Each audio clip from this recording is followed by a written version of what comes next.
Hello everyone, I am Dr. Clement,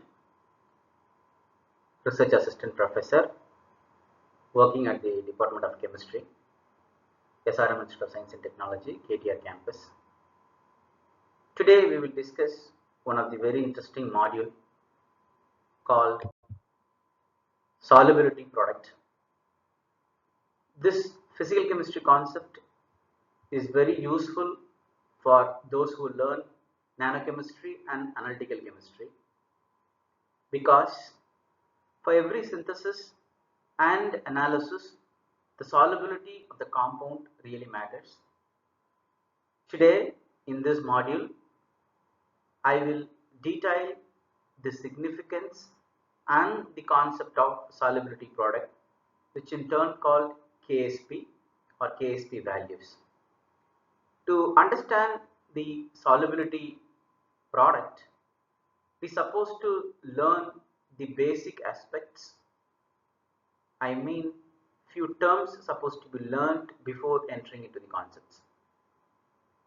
For example, we should know what is salt and what is ions, what is dissociation, what is ionization, what is solvent, solute, solvation, and then we should also get to know what does it mean by soluble and sparingly soluble, and what is saturated solution and what is unsaturated solution, and what is precipitation, and we should supposed to know what is equilibrium expressions and what is stoichiometric coefficient and few expressions.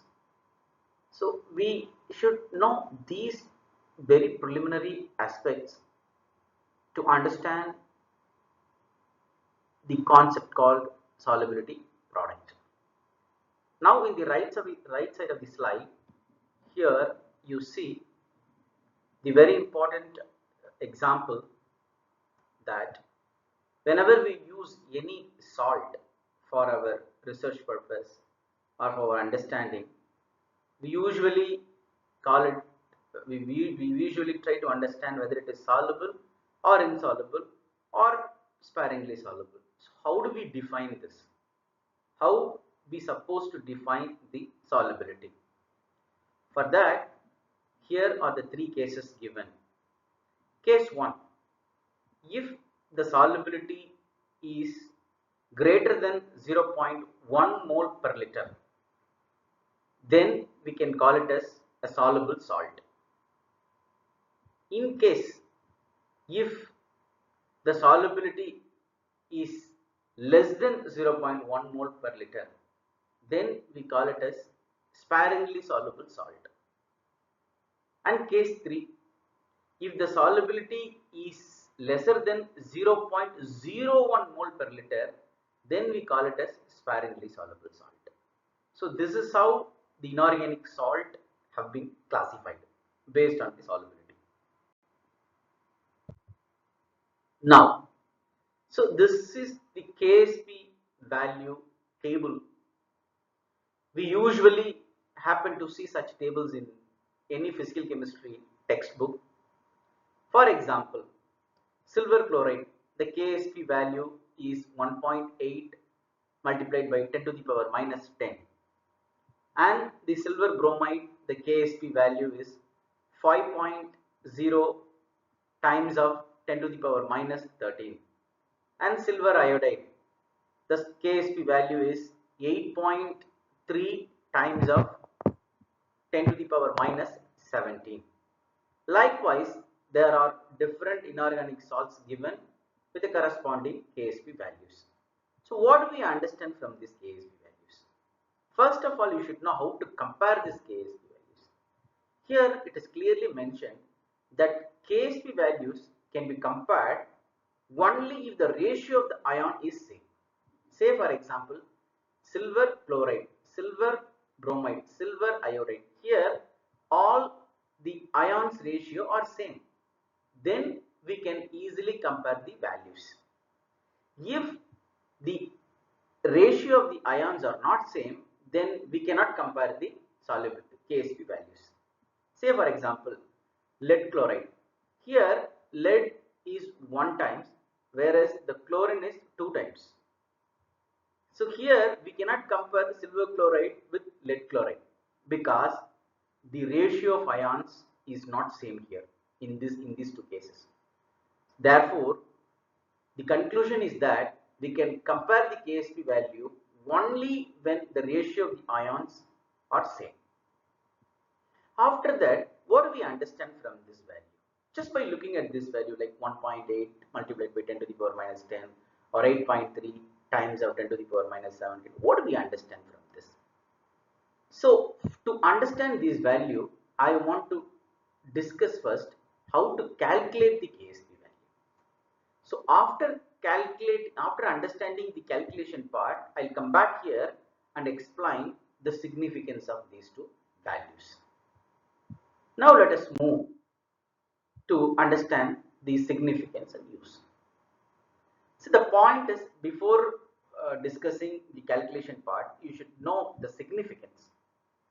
See, usually the higher the KSP means the compound is more soluble, and lower the KSP means the compound is less soluble.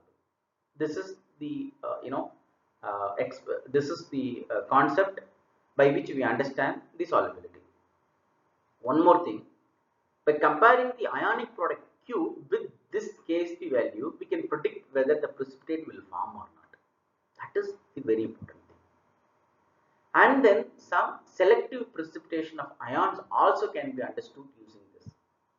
Different salts have different KSP values, allowing selective precipitation of ions, which is used in quantitative analysis. For example, if you want to separate silver, lead, mercury, by adding Cl minus, we can do that.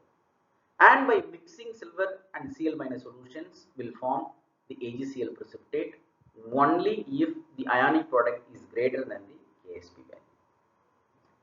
Note that by adding a common ion, say for example NaCl or AgCl, decrease the solubility due to the Le-Chatelier principle. That is very important. And for that, the best example is the water treatment and then the medicinal compound. So here, removing calcium 2 plus and magnesium 2 plus as insoluble carbonates is possible.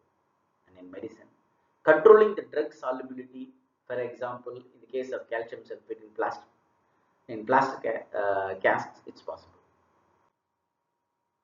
Now, we will just take an example and move on. Let us take calcium hydroxide, silver bromide, lead sulfide, and mercury sulfide. Let us try to arrange the following in the increasing order of solubility product. Here, there are 4 different options to arrange the solubility product. Option A is this, option B is this, option C is this, option D is this. See, based on this information, the increasing order of solubility product is this. Actually, option B is the correct one. That is, calcium hydroxide has more solubility product value. Next to the calcium hydroxide is silver bromide, and next to the silver bromide it is lead sulfide, and next to the lead sulfide it is mercury sulfate. Now we'll try to understand why are they arranged in this pattern. Silver bromide. This is a sparingly soluble salt with relatively a low KSP.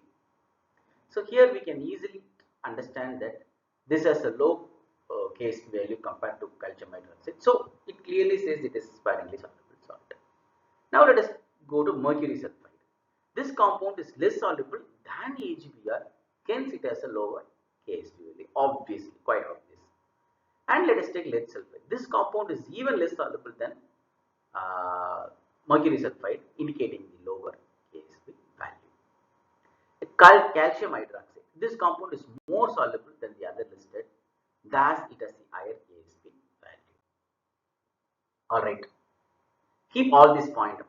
Now we will try to understand how to calculate this KSP value, that is the equilibrium constant value. Say for example, let us take silver chloride, and upon dissociation it gives silver plus and chlorine minus, and upon precipitation the silver ions joins with the chlorine ions and giving you silver chloride. According to the mass action, it is concentration of product by concentration of reactant. which is nothing but the concentration of silver plus multiplied by concentration of chlorine minus divided by concentration of AgCl. The concentration of AgCl is equal to concentration of Ag plus and Cl minus. Let us assume like that. Now, using this, the Ksp can be easily calculated. But there are different types of salts. So here we will take three different types and try to understand how to calculate the Ksp. Type 1 is AB type and type 2 is AB2 type or A2B type, and type 3 is AB3 or A3B type. Now let us take AB type. As we all know, AB gives A plus plus B minus.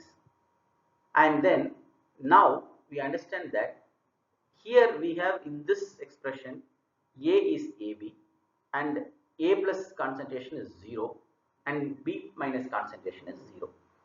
But after certain time, the AB becomes A minus S and A is equal to S and B is equal to S. Now let us write the Ksp expression. As we all know, Ksp is equal to concentration of product multiplied by concentration of concentration of ions. That is, Ksp is equal to concentration of A plus multiplied by concentration of B minus. Therefore, what is concentration of A plus? Yes. What is concentration of B minus? Yes. So S into S, S square. Therefore, S is equal to square root of Ksp. So this is the formula for calculating the Ksp value for AB type salts. Next to that, AB2 type or A2B type. Here there are so many examples, namely calcium chloride, calcium bromide, potassium sulfide, ammonium sulfide, potassium sulfate, potassium carbonate, and etc. Here AB2 gives A2 plus plus 2B minus upon dissociation, and upon precipitation this A2 plus and B2 minus and 2B minus gives back AB2. As usual, let us assume AB2 as A and A2 plus as yes 0 and 2B minus is 0, and after some time it will be like AB2 will be like A minus S and A2 plus will be S and 2B minus will be 2S. Now let us substitute these values in the law of mass action equations, that is Ksp is equal to concentration of A2 plus plus concentration of B2 minus. A2 plus is nothing but S and then B minus is 2S. So 2S power square, which is 4S square. So ultimately the equation for calculating Ksp for AB2 type and A2B type is S is equal to Ksp by 4 into 4 power of 1 by 3. So this is the formula for calculating the AB2 types. Similarly, we can also derive the calculation for AB3 or A3B, like AB2 or A2B. Likewise, we have AB3 or A2B. So here AB3 gives A3 plus plus 3 Cl minus. Same case, concentration, same case, like K is equal to Ksp is equal to A3 plus multiplied by B minus power 3. This 3 is what very important.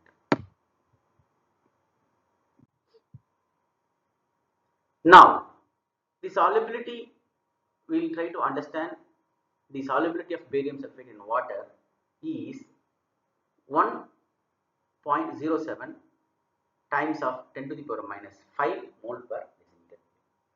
Estimates its solubility product. This is the formula.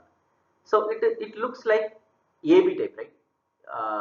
Barium sulfate gives barium 2 plus plus sulfate 2 minus, because this is not coming under AB2 type or AB3 type or A2B type or A3B type. It is solely a AB type. So AB type means Ksp is equal to concentration of barium 2 plus multiplied by concentration of sulfate ion. If the solubility of barium sulfate, if S is the, let us assume like S is the solubility of barium sulfate, then Ksp is equal to S square. So now S is equal to 1.07 multiplied by 10 to the power minus 5 So let us substitute this value in the KSP. KSP is equal to 1.707 into 10 to the power minus 5 multiplied by the sulfate ion is nothing but your 1.07 into 10 to the power minus 5. So altogether we will get 1.145 times of 10 to the power minus 10. So this is the answer for solubility. Next problem. The solubility product of AgBr is 5.2 times of 10 to the power minus 13. Now the question is not solubility product. Here they give calculate its solubility in mole per decimeter cube and gram per decimeter cube. Now the equilibrium, the solubility equilibrium of AgBr is equal to AgBr is equal to Ag plus B minus Br minus. So Ksp is equal to concentration of Ag plus multiplied by concentration of V minus, that is a square. So S is equal to square root of Ksp, and the Ksp is equal to 5.2 into 10 to the power minus 13. And if you sort out this expression, we will get 1.35 times of 10 to the power minus 4 gram per decimeter cube.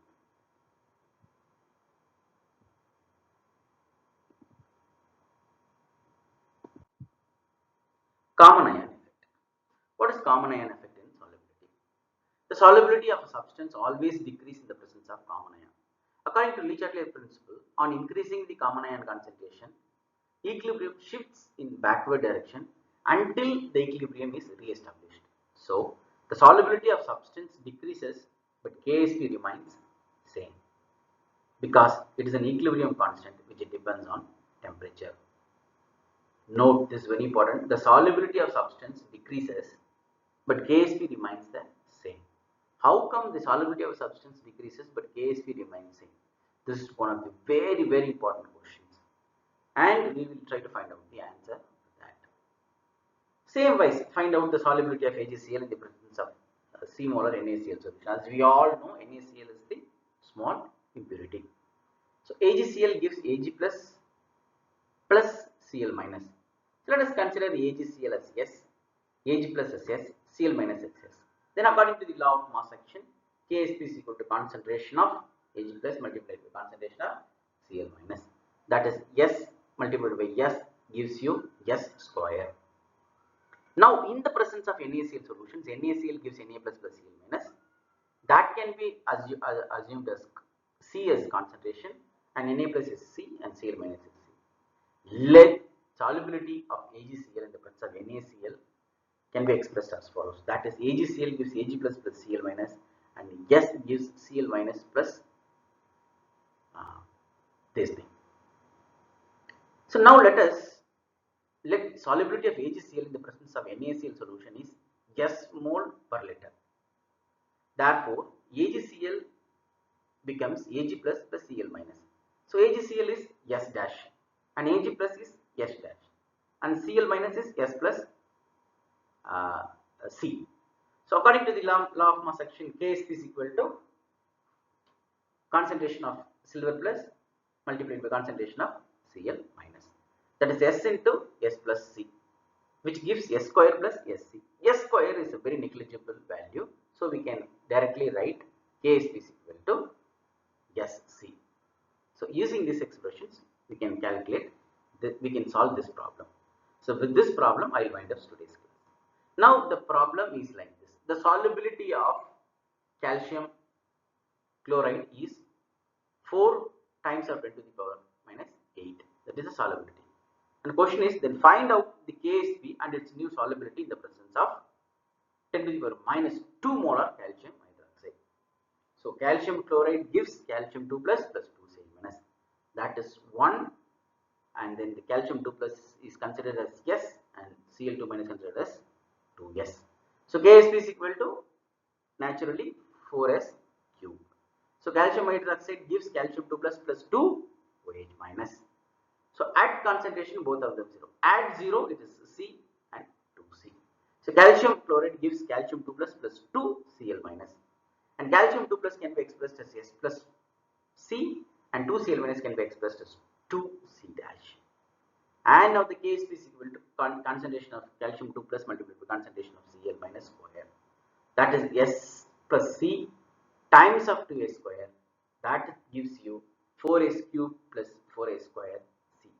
From the equation S square is equal to KSP by 4C, that is equal to 256 times of 10 to the power minus 24 divided by 4 into 10 to the power minus 2, that is equal to 64 into 10 to the power minus 2. And finally, the solubility will become 8 into 10 to the power minus 9, 11. This is how we calculate the solubility product.